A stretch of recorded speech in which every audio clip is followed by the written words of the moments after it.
Hi எல்லோரும் எப்படி இருக்கீங்க? வணக்கம் and welcome back to my channel. இன்றைக்கி ஷேர் பண்ணியிருக்க இந்த வீடியோ சண்டே அன்றைக்கி எடுத்தது தான். மார்னிங் டு ஆஃப்டர்நூன் vlog தான் ஷேர் பண்ணியிருக்கேன். வீடியோ பிடிக்கும்னு நினைக்கிறேன். வீடியோ ஸ்கிப் பண்ணாமல் ஃபுல்லாக பார்த்துட்டு எப்படி இருந்துச்சு அப்படின்னு சொல்லிட்டு கமெண்டில் சொல்லுங்கள். இப்போல்லாம் நமக்கு வீக் டேஸ் வீக்கெண்ட் எல்லாமே ஒரே மாதிரி தான் இருக்குது.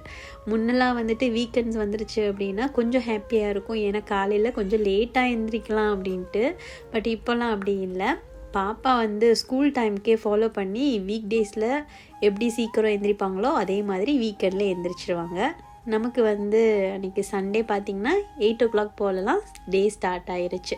தம்பிக்கும் பாப்பாக்கும் பேன் கேக் தான் ரெடி பண்ணியிருந்தேன். ஸோ அவங்க 2 பேருக்கும் பிரேக்ஃபாஸ்ட் ரெடி பண்ணி கொடுத்துட்டு எங்களுக்கு பழைய சோறு தான் பிரேக்ஃபாஸ்ட்டாக சாப்பிட்டு இருந்தோம். எவ்ரி சண்டே வீட்டில் பழைய சோறு தான் பிரேக்ஃபாஸ்ட்டான்னு கேட்டால் அப்படிலாம் கிடையாது. எல்லோரும் வீட்டில் இருக்கோம். ஹஸ்பண்ட்க்கு சம்டைம்ஸ் வீக்கெண்ட்ஸ்லேயும் வேலை இருக்கும். அவங்க வேலைக்கு போகாமல் வீட்டில் இருக்காங்க.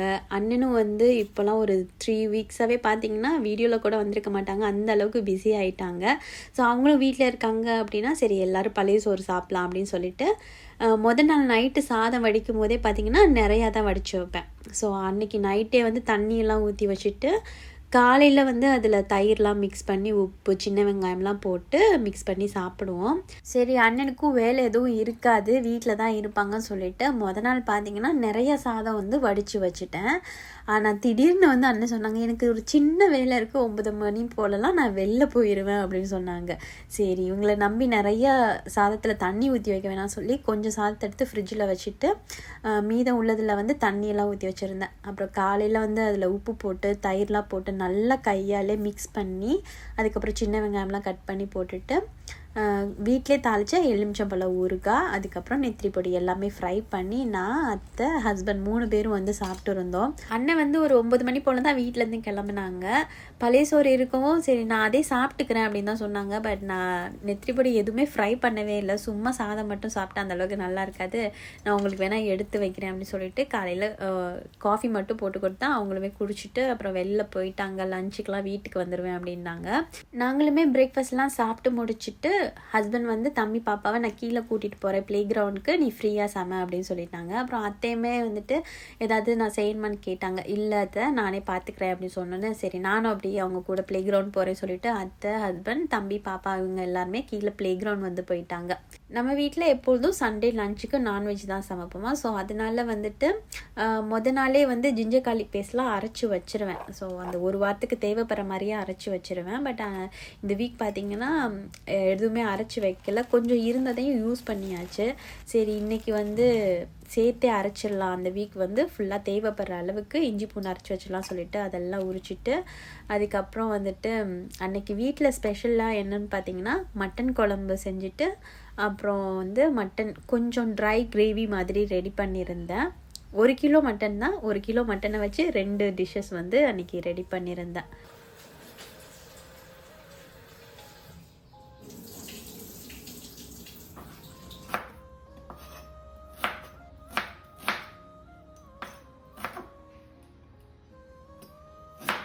நான் இஞ்சி பூண்டு பேஸ்ட்டு ஸ்டோர் பண்ணுறது பார்த்திங்கன்னா பூண்டு எப்பொழுதுமே கொஞ்சம் நிறையாவே எடுத்துக்குவேன் இஞ்சியை விட.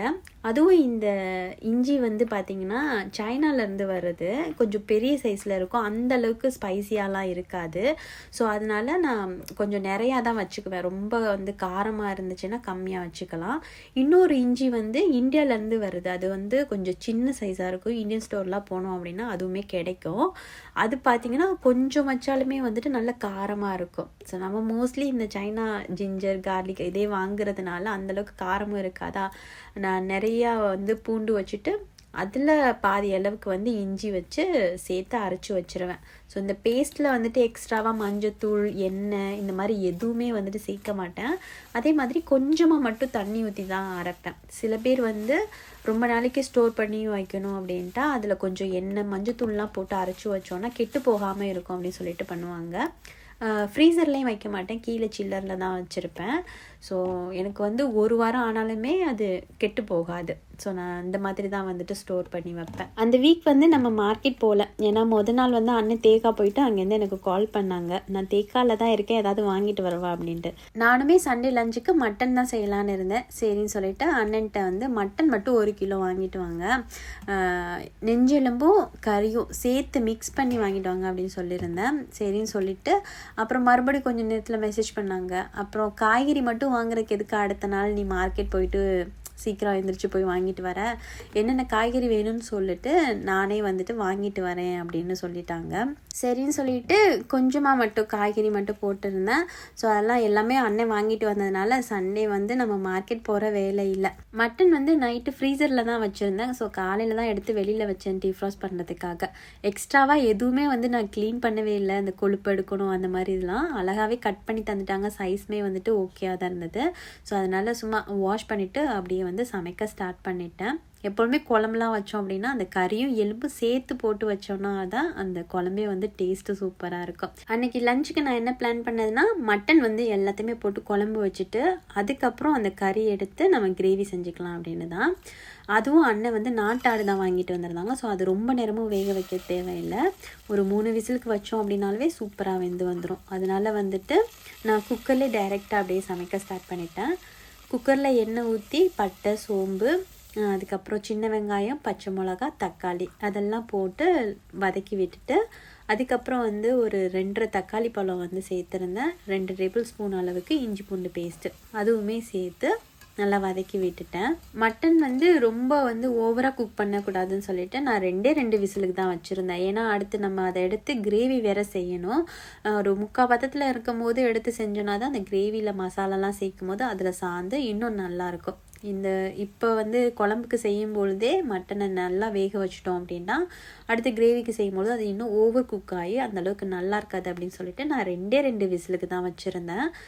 தக்காளி வெங்காயம்லாம் நல்லா வதங்கினதுக்கப்புறமா வாஷ் பண்ணி வச்சுருக்க மட்டனை சேர்த்து அதில் வந்து மஞ்சத்தூள், உப்பு, அதுக்கப்புறம் வந்து அம்மா வந்து வீட்டிலே ரெடி பண்ணி கொடுக்குற குழம்பு மசாலாத்தூள். இந்த குழம்பு மிளகாத்தூள் தான் நான் எந்த குழம்பு செஞ்சாலுமே, மட்டன் குழம்பு, மீன் குழம்பு, சிக்கன் குழம்பு, புளிக்குழம்பு, காரக்குழம்பு, வெங்காய குழம்புன்னு எது செஞ்சாலும் நான் இந்த குழம்பு மிளகாய்த்தூள் தான் வந்து சேர்ப்பேன். எக்ஸ்ட்ராவாக வேறு எதுவும் சேர்க்க மாட்டேன். அப்புறம் கொஞ்சம் காஷ்மீரி மிளகாய்த்தூள் வந்து ஆட் பண்ணுவேன்.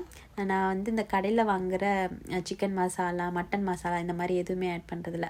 அத்தை வந்து சிக்கன் குழம்பு, மட்டன் குழம்பு, மீன் குழம்புலாம் செய்கிறாங்க அப்படின்னா இங்கே பாபாஸோட சிக்கன் மசாலா தூள், அப்புறம் வந்துட்டு மீன் குழம்பு தூள் இதெல்லாம் கிடைக்கும். ஸோ அது வந்து யூஸ் பண்ணுவாங்க.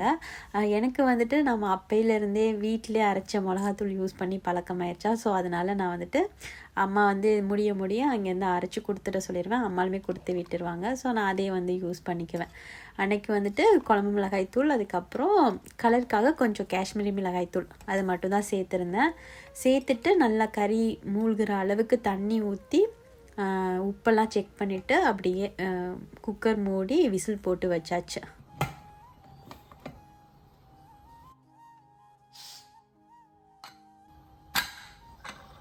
குக்கர் விசில் அடித்து அதுக்கப்புறம் அந்த ப்ரெஷர்லாம் வெளியானதுக்கப்புறம் தான் மறுபடியும் நம்ம சமைக்க முடியும். ஸோ அது வரைக்கும் நமக்கு ஒரு குட்டி பிரேக் இருந்தது. வீட்டில் வந்து தம்பி பாப்பா 2 பேர் இருந்தாங்கன்னா ஏதாவது ஒன்று கத்திட்டு நம்மளையுமே கத்த விட்டுட்டு டென்ஷன் ஆக்கிட்டு இருப்பாங்க. அவங்க இல்லாமலும் வீடே ரொம்ப அமைதியாக இருந்தது. என்னடா இன்னும் ஆளை காணுமே அப்படின்னு தான் ஃபீல் ஆணுச்சு. அப்புறம் வந்துட்டு கொஞ்சம் நேரம் டிவி பார்த்துட்டு அப்படியே உட்காந்துட்டேன். டிவி ஆன் பண்ணிவிட்டு இப்போ இந்த வீடியோ எடுக்கிறதுக்காக ஃபோன் யூஸ் பண்ணியிருப்பேன். ஆனால் அதுக்கப்புறம் கொஞ்சம் நேரத்துலேயே பார்த்தீங்கன்னா அம்மாவுக்கு கால் பண்ணிடுவேன். எனக்கு வந்து ஒன்று டிவி பார்ப்பேன், ஏதாவது ஷோ பார்ப்பேன், இல்லை குழந்தைங்களோட இருப்பேன், அப்படி இல்லாட்டி அம்மாவுக்கு கால் பண்ணுவேன். இதுதான் வந்து நடக்கும். அப்புறம் அம்மாவுக்கு கால் பண்ணிட்டு ஒன்றும் இல்லை, கேட்டதே தான் கேட்டுட்டு இருப்போம். என்ன பண்ணுறீங்க, என்ன சமைச்சிங்க, என்ன சமைக்க போகிறீங்க, இன்றைக்கி வீட்டில் என்ன ஸ்பெஷலு, அப்படி இதே தான் வந்து கேட்போம். ஒன்று நம்ம அடித்து கேட்போம், இல்லாட்டி அம்மா வந்து நமக்கு அடித்து அதே கேள்வியை தான் கேட்பாங்க. நம்மளும் அதே தான் வந்து சொல்லுற மாதிரி இருக்கும். அம்மாக்கிட்ட கொஞ்சம் நேரம் பேசிவிட்டு அதுக்கப்புறம் வந்து குக்கர் விசில் வந்து 2 விசில் வந்ததும் ஆஃப் பண்ணிவிட்டு கிரேவிக்கு வந்து ரெடி பண்ண ஆரம்பிச்சிட்டேன். அந்த மட்டன் வந்து அந்த ப்ரெஷர்லாம் போனதுக்கப்புறம் தான் குக்கரை ஓப்பன் பண்ணணும். ஸோ அதுக்குள்ளே வந்து இந்த கிரேவியெல்லாம் வதக்கி விட்டு அதை ரெடி பண்ணி வச்சோன்னா அப்புறம் மட்டன் எடுத்து போட்டுட்டு மசாலாத்தூள்லாம் போட்டு ரெடி பண்ணிடலாம். வேலை வந்து ஈஸியாக முடிஞ்சிடும் அப்படின்னு சொல்லிட்டு சேம் தான் அந்த மட்டன் குழம்புக்கு எப்படி பண்ணணும் அதே தான். எண்ணெய் ஊற்றி பட்டை, சோம்பு, காஞ்ச மிளகா, பச்சை மிளகா, அதுக்கப்புறம் வந்து சின்ன வெங்காயம் பெரிய வெங்காயம் ரெண்டுமே மிக்ஸ் பண்ணி சேர்த்துருந்தேன். ஸோ தக்காளி இஞ்சி பூண்டு பேஸ்ட்டு கொஞ்சமாக சேர்த்து அது எல்லாமே வந்து வதக்கி விட்டாச்சு. குக்கரில் எப்போ சமையல் பண்ணாலுமே வந்துட்டு கொஞ்சம் கேர்ஃபுல்லாக வந்து ஓப்பன் பண்ணுங்கள். விசில் வந்து தூக்கி விட்டுட்டு அது பார்த்திங்கன்னா ப்ரெஷர் போயிடுச்சானு செக் பண்ணிவிட்டு அதுக்கப்புறமா அந்த மூடியை வந்து ஓப்பன் பண்ணுங்கள். ஒரு வேளை வந்து உள்ளே ப்ரெஷர் இருக்குது நீங்கள் ஓப்பன் பண்ணிட்டீங்க அப்படின்னா அப்படியே ஒரு மாதிரி பொங்கி வெளியில் வந்து ஊற்றிடும். ஸோ அது கொஞ்சம் டேஞ்சர் தான். ஏன்னா எனக்கு ஒரு தடவை நடந்திருக்கு. அதனால் எப்பொழுதுமே வந்து ஓப்பன் பண்ணுறதுக்கு முன்னாடி விசில் எடுத்து விட்டுட்டு அந்த சவுண்ட் இல்லாத போது நீங்கள் மூடி வந்து ஓப்பன் பண்ணுங்கள். கிரேவிக்கு வந்து கொஞ்சம் மட்டும் கறி எடுத்து வச்சுருந்தேன். 2 விசிலுக்கே நல்லா வெந்து வந்துருச்சு. அதுக்கப்புறம் குழம்புல பார்த்திங்கன்னா கொஞ்சம் தேங்காய் துருவல் கூட 5-6 முந்திரி பருப்பு, மிளகு, சீரகம், ஒரே ஒரு கிராம்பு, ஒரு ஏலக்காய், அப்புறம் சின்னதாக ஒரு பட்டை, அது எல்லாமே போட்டு அரைச்சி அந்த குழம்புல வந்து சேர்த்துட்டேன். முந்திரி பருப்பு சேர்த்தோம் அப்படின்னா குழம்புல வந்து தேங்காய் வந்து கொஞ்சம் கம்மியாகவே சேர்த்துக்கணும். முந்திரி தேங்காவும் நிறையவே சேர்த்துட்டோம் அப்படின்ட்டா ஒரு மாதிரி ரொம்ப திக்காகிற மாதிரி இருக்கும். ஸோ அதனால் வந்து நான் தேங்காய் எப்பொழுதுமே கொஞ்சம் கம்மியாக தான் சேர்த்துக்குவேன். முந்திரி பருப்பு கொஞ்சம் அதிகமாக சேர்த்துக்குவேன். குழம்புல வந்து அந்த தேங்காய் மசாலா சேர்த்து அதை ஒரு பக்கம் வச்சுட்டேன். அது ஒரு கொதி வந்துருச்சு அப்படின்னா நமக்கு குழம்புமே ரெடி ஆயிடுச்சு. அதுக்கப்புறம் வந்து இந்த கிரேவியில் தக்காளி வெங்காயம்லாம் நல்லா வதங்கினதும் எடுத்து வச்சுருந்தோம்ல மட்டன், ஸோ அதை வந்து சேர்த்துட்டு உப்பு வந்து பார்த்தேன் அவ்வளோவா பத்தலை. ஸோ அதனால் வந்து கொஞ்சமாக மட்டும் உப்பு போட்டுட்டு காரத்துக்கு தேவையான குழம்பு மிளகாய்த்தூள், கொஞ்சமாக காஷ்மீரி மிளகாய்த்தூள், லைட்டாக தண்ணி ஊற்றி அதை அப்படியே மூடி வச்சுட்டேன். ஸோ வந்து அந்த மட்டன் வந்து இன்னும் அந்த மசாலா கூட சேரும் பொழுது நல்லாயிருக்கும். அப்புறம் ஃபைனலாக பார்த்திங்கன்னா இடித்து வச்சுருக்க மிளகு, சீரக பவுடர், அப்புறம் நல்லா நிறையா கருவேப்பிலை, கொத்தமல்லி, இது எல்லாம் போட்டு தான் கிரேவி வந்து ரெடி பண்ணியிருந்தேன். வாங்கிட்டு வந்து 1 கிலோ மட்டன் வச்சு 2 டிஷ் வந்து அன்றைக்கி ரெடி பண்ணியாச்சு. இதை சமைக்கும் பொழுதே வந்துட்டு அரை கிலோவாக பிரித்து குழம்பு தனியாக மசாலா தனியாக கூட ரெடி பண்ணியிருக்கலாம். பட் இப்படி செய்யும்பொழுது வேலை கொஞ்சம் ஈஸியாக முடிஞ்சிடும். ஸோ அதனால தான் அந்த மாதிரி செஞ்சுருந்தேன். இந்த பக்கம் குழம்புமே நல்லா கொதி வந்துருந்துச்சு. ஃபைனலாக கொத்தமல்லிலாம் போட்டு குழம்பு வந்து ரெடி பண்ணியிருந்தேன். நானும் கரெக்டாக சமைச்சு முடித்தேன். பாப்பா தம்பி எல்லோரும் வீட்டுக்கு வந்துட்டாங்க. ஸோ வந்ததும் அவங்களுக்கு வந்து லன்ச்லாம் வந்து ஊட்டி விட்டுட்டு அப்படியே எங்களுக்கு முட்டை பாயில் பண்ணி வச்சுருந்தேன். நமக்கு வந்து சிக்கன் குழம்பு, மட்டன் குழம்புனா பாயில்டு எக் இருந்தால் ரொம்ப பிடிக்கும். ஆனால் எனக்கு என்னவோ சும்மா அப்படியே அவிச்ச முட்டையை சாப்பிட்றதுக்கு பதிலாக பெப்பர் முட்டை செய்யலாம் அப்படின்னு சொல்லிட்டு பேனில் கொஞ்சம் எண்ணெய் ஊற்றி அதில் மிளகாய்த்தூள், மஞ்சத்தூள், கொஞ்சமாக உப்பு, மிளகுத்தூள், சீரகத்தூள் இதெல்லாம் போட்டுட்டு அந்த எண்ணெயில் வந்து அந்த இதெல்லாம் போடும்போதே அடுப்பை ஆஃப் பண்ணிட்டேன். ஏன்னா கருகி போயிடக்கூடாதுன்ட்டு. அதுக்கப்புறம் வேக வச்ச முட்டையை அதில் போட்டோன்னே பார்க்குறக்கே கலர்ஃபுல்லாக சூப்பராக இருந்தது. டேஸ்ட்டுமே வந்து நல்லா இருந்துச்சு. மணி ஆயிடுச்சு, என்னடா இன்னும் ஆளை காணுமே சொல்லிட்டு அண்ணனுக்கு கால் பண்ணேன். எனக்கெல்லாம் பசிக்க ஆரம்பிச்சிருச்சு, லஞ்சுமே ரெடி ஆயிடுச்சு, எங்கே இருக்கீங்க அப்படின்னு கேட்டால் இன்னொரு 10 மினிட்ஸில் வந்துடுவேன்னு சொன்னாங்க. அப்புறம் அவங்க வந்ததுக்கப்புறம் எல்லோரும் உட்காந்து சூப்பராக வந்து லஞ்ச் வந்து சாப்பிட்டுருந்தோம். அவ்வளோதான், இதோட வீடியோ முடியுது. வீடியோ பிடிச்சிருந்தால் லைக் பண்ணிடுங்க. நெக்ஸ்ட் விலாகில் பார்க்கலாம். அது வரைக்கும் பாய் அண்ட் தேங்க்ஸ் ஃபார் வாட்சிங்.